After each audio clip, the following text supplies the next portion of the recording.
it up. Oh, I don't know what the I saw one clip of the clapping thing. But I don't know what it is. It's just to auto sync. Oh. It's actually, you know what it is? It's my hype. It's how I hype myself up. I like it. Let's go. Here we go. Okay. All right. Thank you. Well, good afternoon, Elisa hello. Fox. Hello. It is good to have you here with the Mosaic Project. You are one of the hearts behind the heart. And I saw you looking at my shoes. Don't worry, I have switched all the chairs so you're not going to get a shoe shot right in your... Oh, man, I wore my best shoes. No. My shoes in your shoe shot. Because I had to, like, redo some... I'm learning this. In Zach's episode, Yeah. my wife was like, hey, do you want to not be in his shot? So Growing pains. Yeah, All growing right. pains. That's absolutely right. Well, you are one of the hearts behind the heart of this I Love Downtown, right? Mm-hmm. Oh my goodness. I am. And this thing is incredible. In fact, it's on your shirt, right? It is. The logo is on your shirt. It is. You are Thank the you. creator of this logo, the creator of the sculptor, or the creator of the what is it called? The giant heart is what we've been calling it. The giant but heart. The sculpture, yeah. The sculpture that will be downtown. That is It downtown. Yeah. Okay. First of all, let me just tell you how gnarly the sculpture is, or the logo is. Thank you. It's got this feel of like Vans and 90s grunge. Oh, I love that so and much. Southern California. That's my what favorite I feel things. when I see this logo. All of my favorite things. I was born in '90s, so that just like made me really happy that you said that. Okay. I mean, it is gnarly. So before we get to that, let's kind of start off just like we did with Zach. Let's start off this game that we play at our house called Water Buffalo, just to kind of get us in this conversational waters. Okay. What's going good with you? What's maybe something that you hold as a lament? And what are you curious about? And Good questions. the good, let's hold off on the campaign because that's like, Okay. it's amazing. Yeah. But is there anything else that you'd say, yeah, I'm excited about that in my life? Honestly, just the cadence of my life right now is probably the healthiest and happiest that it's ever been. And just like work, personally, relationships, motherhood, like I feel like I'm not at like, not the best that I could be in any of those, obviously, but it's going the best that it ever has. And that's a good feeling because I worked really hard to make all of those things like be things that I'm proud of and things that make me happy. And you said it's work, family, and relationships. Is that the three? Yeah, I'd say work, relationships, and motherhood. Yeah. Yeah. Yeah. Motherhood is motherhood and fatherhood, it just pulls at you in all these unexpected ways that Yeah. you could never imagine until you walk through that situation. Right? Yeah. Yeah. It just requires every ounce that you have, every minute of the day. Yeah. But it's super rewarding too. And I have 4 little boys and ranging from 4 to 7, and watching them like become little people is just the coolest thing. That's such a sweet season. Like I remember with my kids, we did a lot of hikes. We were living in Kentucky, and so we just did a lot of hiking. And I got to spend time with them, and now it pains me. Not like my 2 oldest. They're like, "Hey, we've got social lives, Dad. not ready for Deuce, that. we're out." And I know, I'm so not ready for that. Like, yeah, it's a my oldest, his schedule is filled to the brim, and I'm like, I'm questioning my identity. I'm like, oh my goodness, I got to work on getting more friends. But yeah. so what's going low in your life? What's a low water moment? What's something you might be concerned about?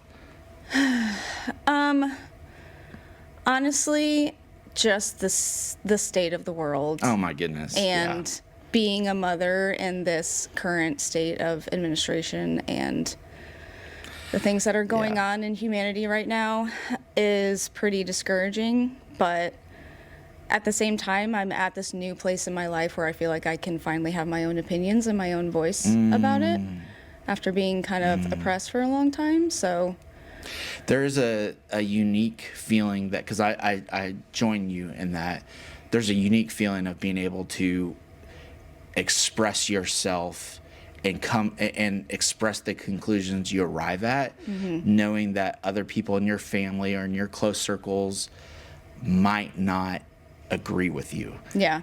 Like we might, Or violently disagree with me. Yeah, But yeah. well, okay. I mean, it's just life. Yeah. But yeah.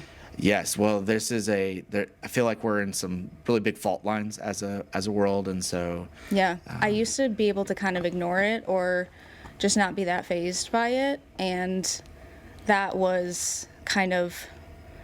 It's a privilege to say that you're unaffected by politics or the state of the world, and I now, like, as a mother and just as a human being, I don't know how you could ignore what's going on right now. And so I feel like I was kind of forced to take a side a little bit.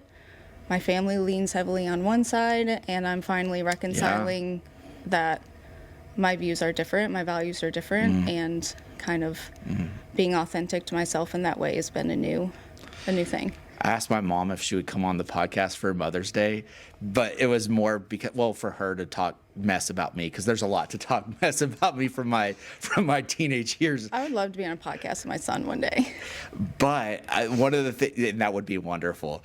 One of the things I wanted to ask her is, what's it like to be the matriarch of a house divided? Because there are certain siblings and family members that are deep on one side, and there's others on another side, and I feel like she's trying to be in the middle, and I can see it wearing on her for sure, because that's a tough position to be in. It is, and I think women in general have been tasked with being peacemakers in their homes, and wow, that's a really, really heavy burden to always carry, is always being the one that has to make peace in your family. And now I feel like my role isn't necessarily peacemaker as much as it is, I just want them to know the truth. I want them to know the truth and live it. And the truth isn't always peaceful or happy or make you feel good, but it's important to me that they know kind of just the truth about what's going on in the world. That's a fantastic point of view. That is a fantastic point of view. Thank you for that. What are you curious about? Ooh, man, I'm curious about a lot of things. I am curious about just my place and my voice in the world and in Springfield, I think. I am kind of new to the scene, but like just kind of burst onto the scene all at once. And it's been a little bit of, it's been a little bit intimidating, but it has shown me new things within myself too that have been really neat to kind of, so I'm curious about myself. Ooh. If that makes sense. I'm trying to approach all of my thoughts from a place of curiosity instead of a place of like shame or self-doubt, which is historically how I've approached most of my thoughts. But has there been something that surprised you as you learn yourself? Like surprised you about yourself? I think I'm just surprised at,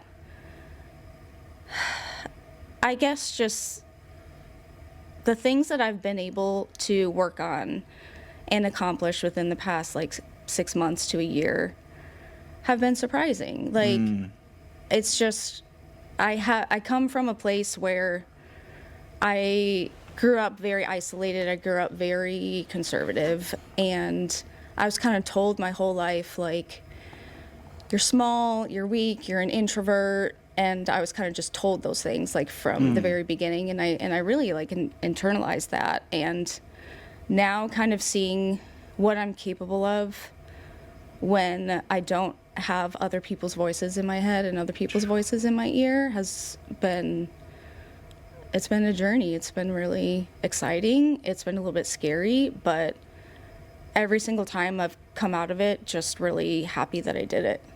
I love that. So that's been fun. I love that. You're seeing the greatness within you. Yeah, kind of. Yeah, and like stepping in, because I think you can there are certain voices that we hear that will tell us to step to like skirt greatness, like to skirt taking a risk. And it's like you're listening to this voice of like, no, I actually am valuable. I am unique. I actually quite wonderful, and I am going to step into this moment.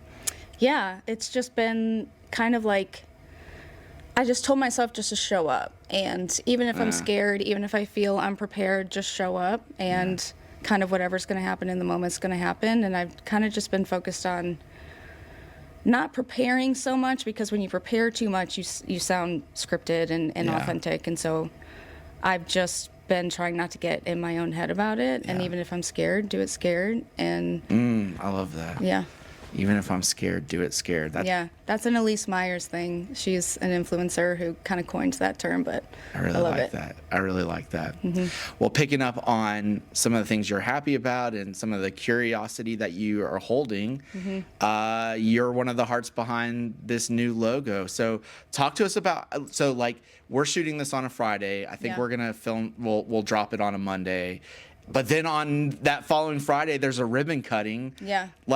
Okay, help fill in this story for us. This is amazing. Yeah, it really is amazing. So in early December, my boss, Leah, she's the executive director of Kidsium. Okay. I got one of those 4 a.m. emails from her, and she was like, I have this idea, and I want there to be a giant heart downtown and all of this stuff, and how fast can you come up with a logo? And I love doing brand design. I'm a graphic designer. I love doing brand development. I love doing logo design. But typically, to do that correctly, weeks, months is I'm sure there's so many standard different timeline. Iterations and Right. And yeah. especially if you want to do it well. And I was like, well, how fast do you need it? Obviously, like she said, this is something I want to launch for Valentine's Day. So I'm thinking, okay, how much time do I have? 1 month, maybe 2 months. And she was like, can you do it today? Now, do you get a lot of 4 a.m. emails hey, we need this today? She reserves the 4 a.m. emails for the really good For the ideas. really big, good ideas. And I have to say that was one of the really good ideas. But that's like Tim Cook. Tim Cook from Apple. He's notorious for sending out emails at 4 a.m. to everybody. I mean, that's when all the best. I guess that's when the genius come strikes, because it was a great idea. Right. Yeah. So then it kind of just was born from there, and we did a couple different iterations of the logo and landed on this one, and it was just widely, people were hugely receptive of it, which I think is awesome. And I did want something that felt very personable, very a little bit rough around the edges, but something that conveyed kind of warmth and a little bit of an urban feel to it. Okay. And yeah, so far, just from what everyone has said, it seems like it is resonating with people. So how does it feel? So for those listening outside of Springfield, you are kind of this creator that created this logo, but it's more than a logo. It's a kind of a movement, and that's probably with Leah, celebrating downtown Springfield. But what's it like to see so many people rally behind your work?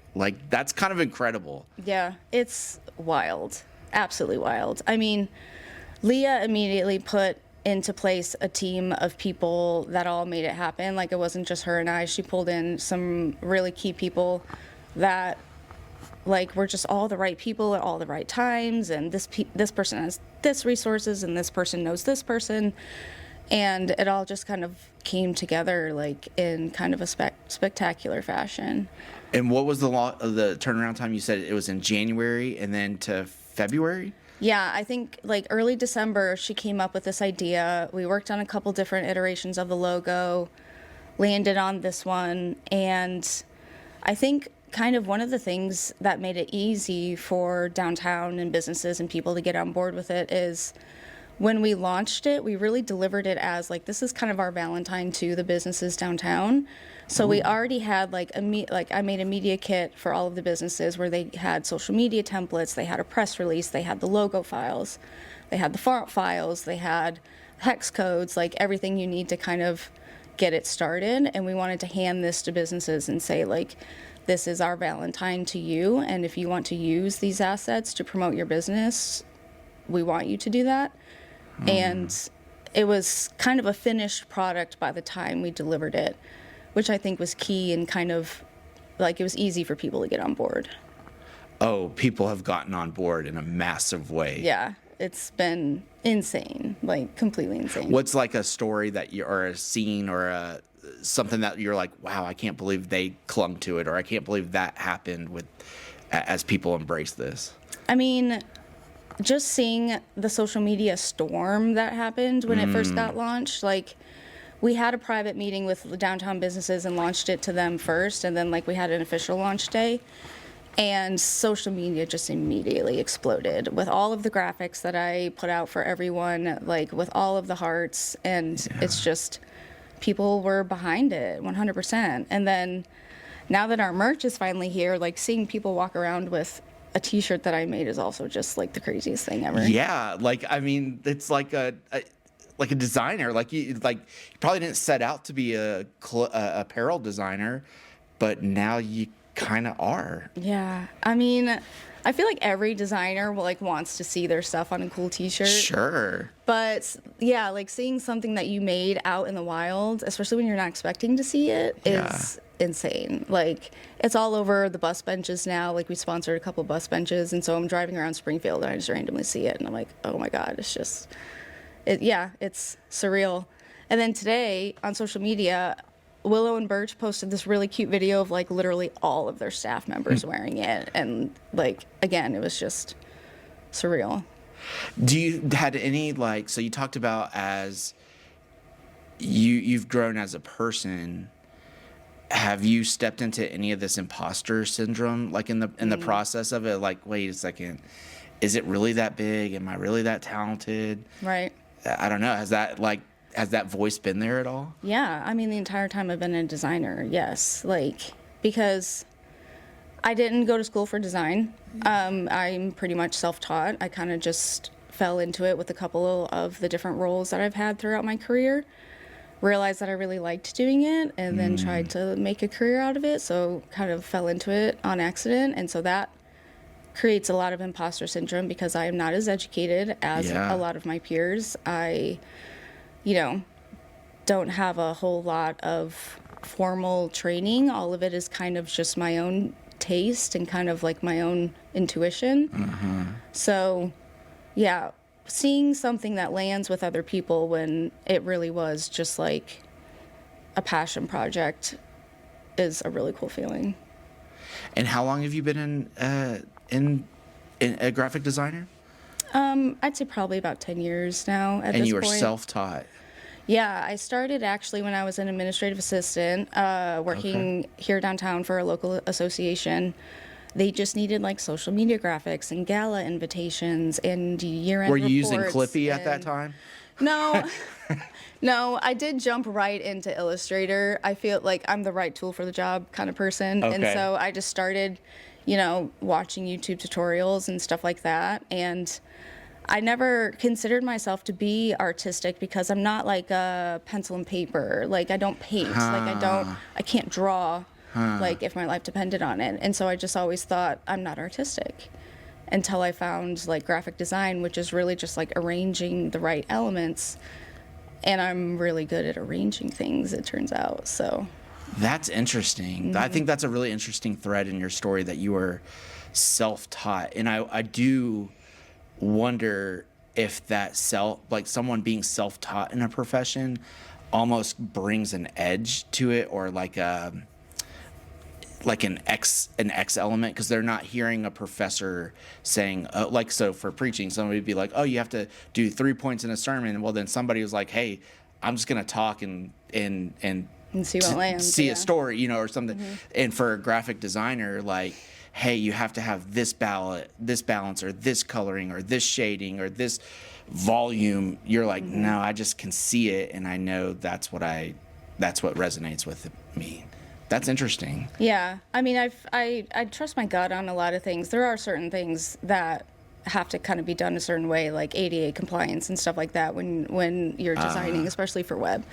So, like, I kind of just figured out what those things are, though, and I truly believe, especially now, like in the age of the internet and in the age of AI, there's nothing that I can't learn, and there's nothing that I can't learn to do, like probably fairly well with the immediate resources that I have available to me. So. I feel like that's another interesting part of your story that I'm learning about you, is that I think the world is kind of broken up into people who are like, I can't do it. But then there's another group of people who are like, no, I'm going to YouTube it, or I'm going to TikTok it, because we do a lot of TikToking of trying to figure out stuff. But like, it's like, hey, no, the answer is out there, and I'm going to find it. Yeah. That's an interesting thread in your story. Does that play out elsewhere in your life? Kind of. I mean, I really just feel like within the past couple of years, I've realized like the people that are really successful at what they do, they're not special, they're just consistent. And so if I can be consistent with anything, I'll probably get good at it. So like I'm trying to teach myself how to play the drums, or Are you trying to? I'm trying to, yeah. Wow. Yeah. I mean, I have no rhythm whatsoever. Well, I took a couple lessons and then had to stop for a little bit, but I have a drum set in my basement and I don't play it as much as I should. But whenever I'm in the car, like I'm always doing like snare on this hand, bass on this hand, like, but okay. It's just, yeah, I've been just trying to apply that to anything. Like, I'm not good at it right now. No one's good at it the first time they do it, but if I'm consistent at it, I'll get better at it. And so it's like compounding interest. It'll compound over time. Yeah, because I mean, I feel like at this point in my life, it's easy to look at my peers and be like, well, they are really, really good at that thing because they've been doing it for the past 10 years, and so I just can't measure up to that. And it's like, well, if I start doing it today, how good will I be at it in a year? And kind of just drummers are the coolest in a band, by the way. They just are. I mean, I was in a doctoral program, and some guy was a drummer for a pretty big band. I forgot what it was. It wasn't like national, but it was a big regional band, and like everybody flocked to him. Like drummers, I don't know. Maybe it's the rhythm. They can carry it. I've always had a crush on Travis Barker, so it might stem from that. I have a Blink 182 tattoo as well, so it's a little Travis bit. Barker.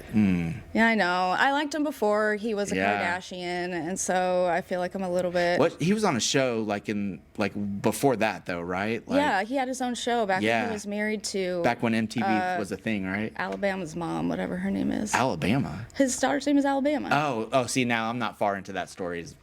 I think I was in that early 2000s. I know all his kids' names. Like, do you really? I mean, I know Alabama and Rocky. I think there's another son in between there somewhere, but yeah. Like legit, I would never think to name my kid Alabama, but as I'm hearing that for the first time, that is a rad name. Like that is such a cool name. Yeah, his daughter's name's Alabama. The son that he had with one of the Kardashians is Rocky, which I think is also cool. But yeah, I think that's a cool name too. Yeah. Going back to your logo. How do you feel like it connects to the essence of Downtown Springfield? Like, was there a thread in there? It was like, hey, I want it to connect to this aspect of Springfield. Yeah, I mean, really, it exists to try and change the narrative around downtown.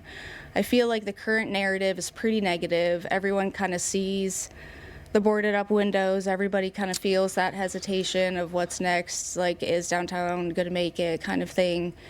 And everyone's tried, there are different things to try and invest into downtown, which I think is great.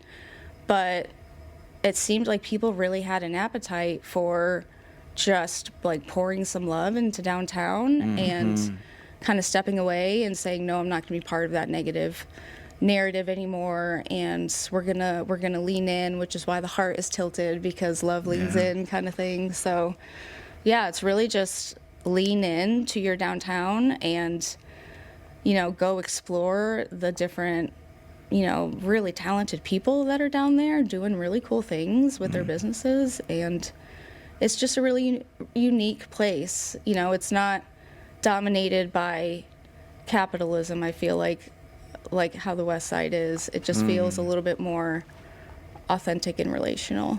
Okay. That's interesting that if I can maybe synthesize some of what you were saying,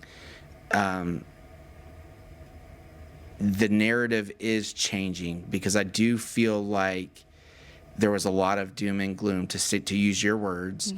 I felt that the first couple. In fact, I think I felt it profoundly this past year. Yeah. Because our neighbor Laukenen's closed, and like I think when Laukenen's closed, and that is how you say it, by the way. I asked him because it's a debate: is it Laukenen's or is it Laukenen's? But I asked him. He called himself. He referred to himself as Laukenen. All so right, that's how I. For the record. Before that, I called it Laukenen's or Laukenen's or whatever. But he referred to his last name as Laukenen, so that's how I'll say it. But when he closed the restaurant, or when they closed the restaurant, we had a long talk. And then it was like the next day when you saw the for sale sign, I don't know, just something hit me, and it's just like I've seen. And then when Buzz Bomb closed, that really hit me as well, because that was like the first place I went to. I went to a poetry reading there like the first week I moved to Springfield. It was such a cool place. Yeah, it was such a cool spot. And so there was this like doom that I've kind of felt, but then there was always this like glimmer of hope, like this glimpse of hope, like Levitt Amp would be growing, and then you would see just some really cool businesses pop up, and now with this campaign, that's interesting that it has the opportunity to change the narrative. Have y'all heard any like businesses come in with some new interest because of this campaign? Or I mean, it's still so fresh, so yeah. So one cool thing that came out of this whole campaign, and one of the My Hearts Downtown committee members, Keenan Barnett with Isringhausen, was the one that came up with it and made it, is the Downtown Springfield live calendar. Okay. So downtownspringfield.live is a new online calendar that is really public ran, so the public can come on there and submit their events for what's going on downtown in their business. And I know that there are like some other community calendars that are out there, but one that is specifically focused on downtown and it's just laid out so clean and clear, you can go see what exactly is happening downtown that day. There's even a map feature where you can pull up a map and see hotspots of what's going on downtown around you. So I think, one, just kind of removing the ambiguity of, if I go downtown, what is there to do? Is the restaurant that I want to go to even going to be open? Where do I park? Like, it baffles me that people are confused about parking. Yeah, I've said that before. That's such a I'm going to say it's such a cop-out. It is such a cop-out answer, because it is not that hard to navigate. It's not downtown Chicago. It's not downtown Boston. It's not any of these things.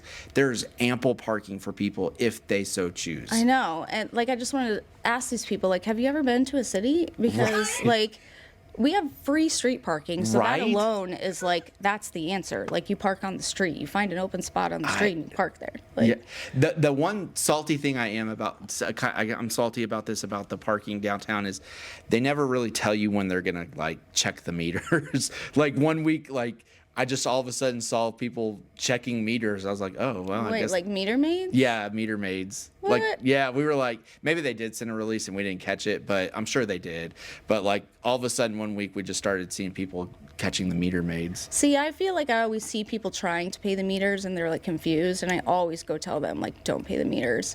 Oh, you don't have to pay the meters? You don't have to pay the meters, you guys. Whoa. I like when we went to coffee COVID, like 2 days ago. You paid the meter? Oh, I paid the meter. Oh, I bet Springfield loves that you did that. Oh, I'm sure that, I had this thought, if they're not paying the meters, I had this thought it would be like a really kind of unique thing to do, is like the church for like one day just wipe out everybody's meter fee, but they're not doing meters, so yeah, no, you don't have to pay the meters. Ever since COVID, you do not have to pay the meters. Well, see, I thought that, but then I thought I've seen people checking meters on Jackson Street.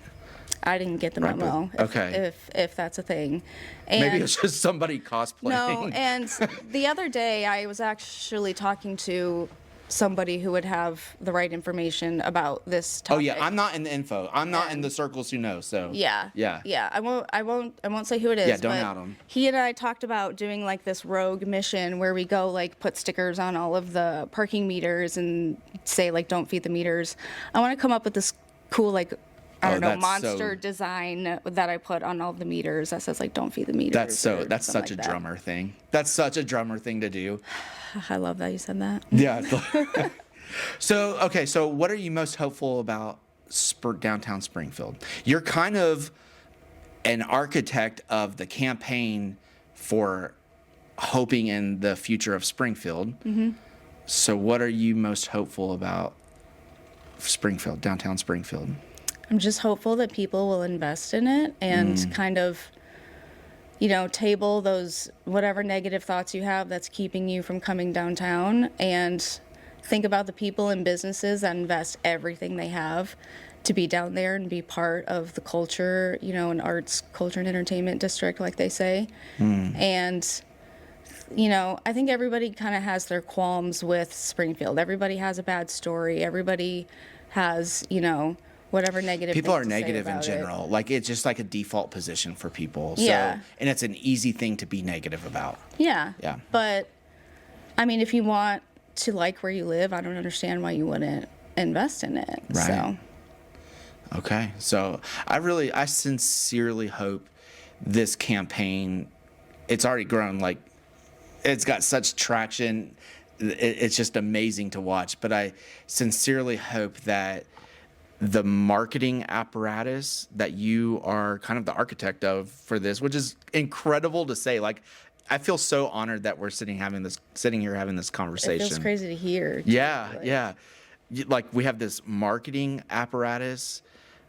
I hope that in the process, like, we can have a business development apparatus, and the two can work together. Because I don't think I know nothing about business, and I know nothing about growing a city. So this is just me some dude talking on a third floor of a church. But it's like, I love that we're really good at marketing, because it's helping change the story. Because once you name a truth, people can cling to it, and it's like it can grab hold of somebody. But we also need to have people who are very business minded come in and say, okay, these are the tax incentives, these are the structures, this is what we need. Because we don't even have grocery stores downtown. I mean, we have one grocery store, and we got a ton of not slot machines, and we got a ton of there's more probably liquor store. It's like we need to nurture some of that life. And so I sincerely hope out of that something like that could occur. I think that would be rad. I mean, Springfield just hired a master planner, which like people have been advocating for a really long time. Okay. So I have high hopes that that's going to bring some of the infrastructure downtown that will support, having more people living downtown, having the streets be more walkable, that kind of thing. I think for a master planner, I hope that it's such a, because Shields generates so many millions of dollars. I know that it is and that's a wonderful thing for our city. I hope that there can be a subgroup in this plan to look specifically at downtown and making this thing flourish, because I drive the streets and I'm like, this city is so beautiful. It has so much potential. Yeah. And there's just a lot of really cool, unique businesses down there. If you just get down there and pop your head into some of them, like, have you ever been to the arcade in the back of Dumb Records? Yes. It's like my favorite thing. It's like a 90 kid's dream. Yes. You pay $5 and you go back there and can play all you want. Like, I would do that, and then I'd go to Buzz Bomb and get a drink. Like, it was just, it's a cool place. People don't realize it. I think you kind of get stuck in your routines of, like, you get stuck, going to the same restaurant on the west side or whatever. But I mean, I think it's cool to kind of invest in the people that are down there and kind of realize that you're not just supporting a certain business, you're supporting like this person's livelihood. Like, they took a risk to, They did. Yeah. They did. I mean, having real estate downtown is a risk. Opening a business in general is a risk. And I commend anyone that's brave enough to do it. And I just want them to have my full support, whatever that looks like. Rocky, who's part of the Lacey and Rocky morning show, came by. He's one of the episodes, but he said one of the things he loves about downtown is it's a place where you can leave your mark. And just kind of as we wind down, I just want to say how incredible it is to like sit and just talk with you about someone who has left such a bright, or not even left, you're making a bright mark on Downtown Springfield, and I find myself more optimistic with this campaign about Downtown Springfield. So thank you. That's amazing. I mean, yeah. Yeah, I'm not just saying that to like to shower you with praise. I truly, genuinely, on a soul level, mean that. I appreciate that. I mean, it's been a journey. Like, I love design in general. I've worked for different companies. I've done different things.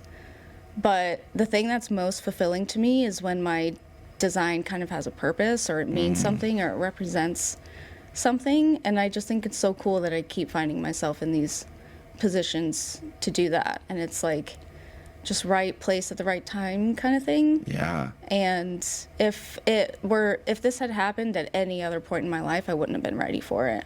Like, I just wouldn't have had the capacity to do it. And I love being at a point in my life now where I have the capacity to think creatively. Because when you're in survival mode, you don't have that ability. And it's a good feeling to finally not be in survival mode anymore. Our city is better that you're not in that mode. Truly, I really mean that. I'm sure your kids are better. I'm sure the people in your life are better for you for that. But for one, I'm glad you're not in that mode. But I think our city is benefiting from that. So that's truly wonderful. Thank you for dropping by. You got anything else you want to talk about before we get out of here? I don't think so. Okay. Come get your T-shirts. Yes, yeah. Where can we get the T-shirts? Yes. Museum has them. Itty Bitty Fashion Trunk has them, and Willow and Birch has them. There may be more. Those are just the only ones that I've seen. How many did y'all have at the first? Like, how are we gonna run out soon?